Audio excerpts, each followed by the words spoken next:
Çox dəyərli qalib Azərbaycanın separatizmə son qoyan dövlətin gəncləri, hər birinizi salamlayıram. Bugün sizin həyatınızın önəmli bir səhifəsi artıq başa çatır, yeni bir səhifə açılır həyatınızda. Bugün siz doğrudan da çox xoşbəxt gənclərsiniz.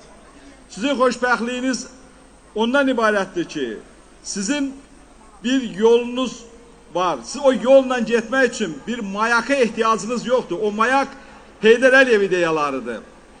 O yolun sizə sabitliyi ilə, o yolun rahat getməklə bir siyasət yürüdən dünya siyasətçisi İlham Əliyeviniz vardır, prezident vardır.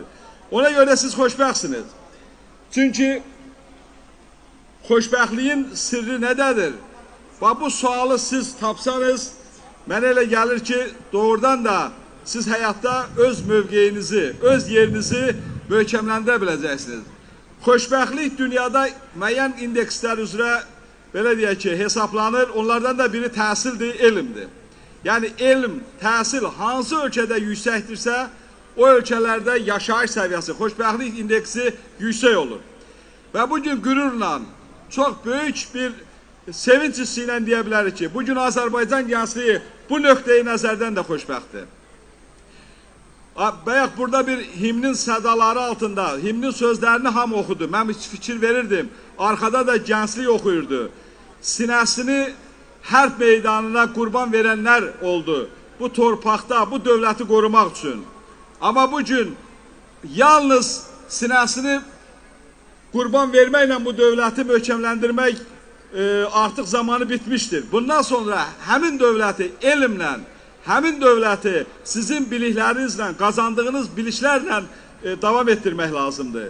Bax, Azərbaycanın sizin kimi insanlara, sizin kimi gənclərə ehtiyacı vardır.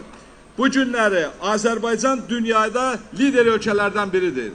Bugün Azərbaycanın qoşulduğu tərəfdaşlar, belə deyək ki, Azərbaycanın yürütdüyü siyasət, yalnız Azərbaycanın ərazisində 86-16 min kvadrat kilometrdə deyil, dünyanın, belə deyək ki, həyatında mühüm rol oynayır.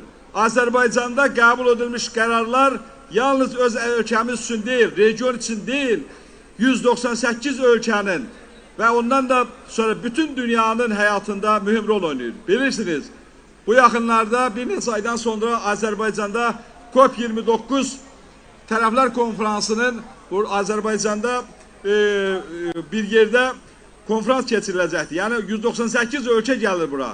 Nə üçün gəlir bura? Çünki dünya Azərbaycanın sabit ölkə olduğunu qəbul edir. Dünya Azərbaycanın bütün dünyaya neokanalizmə, köləliyə qarşı mübarizə aparan ölkə kimi tanıyır. Çünki Azərbaycan yalnız öz ölkəsinin deyil, bütün dünyanın insanlarının xoşbəxt yaşaması üçün çalışdığını görür. Biz Covid-19 zamanı sizin də çətin oldu. Birinci kursa gələndə siz Covid-19 ilə rastlaşdınız. Uzaq çıxdınız və Azərbaycan da dövlət olaraq uzaq çıxdı bu vəziyyətdən. Çünki 30-dan artıq ölkəyə yardım etdi. Bax, budur bugünkü Azərbaycanın vəziyyəti və o Azərbaycan təsadüfən seçilməyib bu dünyada lider ölkə kimi.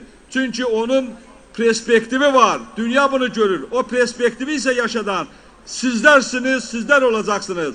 Eşq olsun Azərbaycan gəncliyinə, eşq olsun Azərbaycan xalqına, yaşasın Azərbaycan!